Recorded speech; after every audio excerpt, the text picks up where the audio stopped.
Parole d'Évangile. Je vous propose d'écouter un extrait de la parole de Dieu. Anachorète, en 378. Alors je vais vous expliquer ce que veut dire anachorète pour les personnes qui ne savent pas. Dans la religion chrétienne, un anachorète est une personne qui s'est retirée de la société séculière pour des raisons religieuses, afin de mener une vie ascétique, consacrée à la prière et à l'Eucharistie. L'anachorétisme s'est très largement répandu au cours du déclin de l'Empire romain et du haut Moyen Âge. Évangile de Jésus-Christ selon saint Marc, 5,1-20. En ce temps-là, Jésus et ses disciples arrivèrent sur l'autre rive, de l'autre côté de la mer de Galilée, dans le pays des Sérazéniens. Comme Jésus sortait de la barque, aussitôt un homme possédé d'un esprit impur s'avança depuis les tombes à sa rencontre. Il habitait dans les tombeaux, et personne ne pouvait plus l'attacher, même avec une chaîne.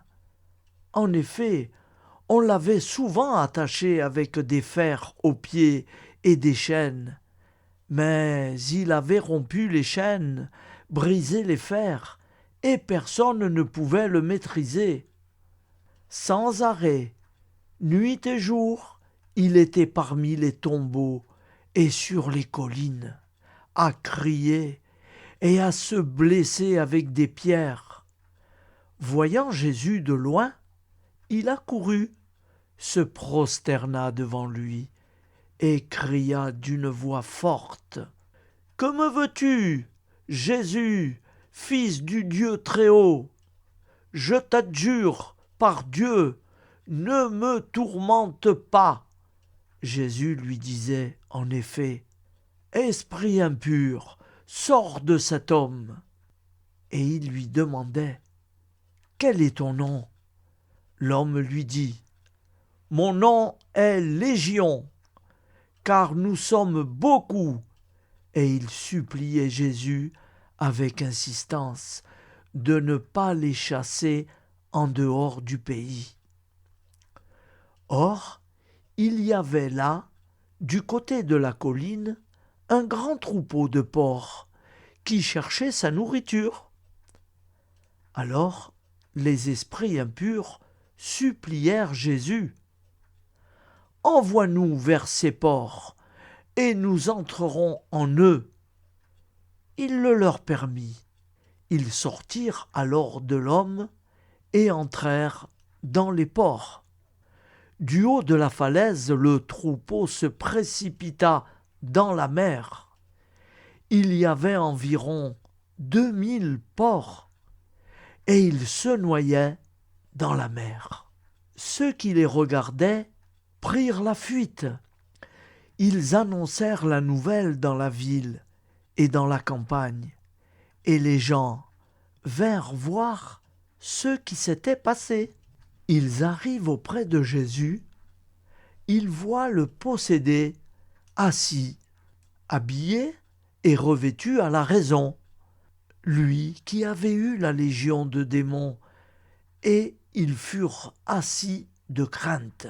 Ceux qui avaient vu tout cela leur racontèrent l'histoire du possédé et ceux qui étaient arrivés au port. Alors ils se mirent à supplier Jésus de quitter leur territoire. Comme Jésus remontait dans la barque, le possédé le suppliait de pouvoir être avec lui. Il n'y consentit pas, mais il lui dit : « Rentre à la maison auprès des tiens. Annonce-leur tout ce que le Seigneur a fait pour toi dans sa miséricorde. » Alors l'homme s'en alla. Il se mit à proclamer dans la région de la Décapole ce que Jésus avait fait pour lui, et tout le monde était dans l'admiration. Acclamons la parole de Dieu. Louange à toi, Seigneur Jésus. C'était Parole d'Évangile, un extrait de la parole de Dieu.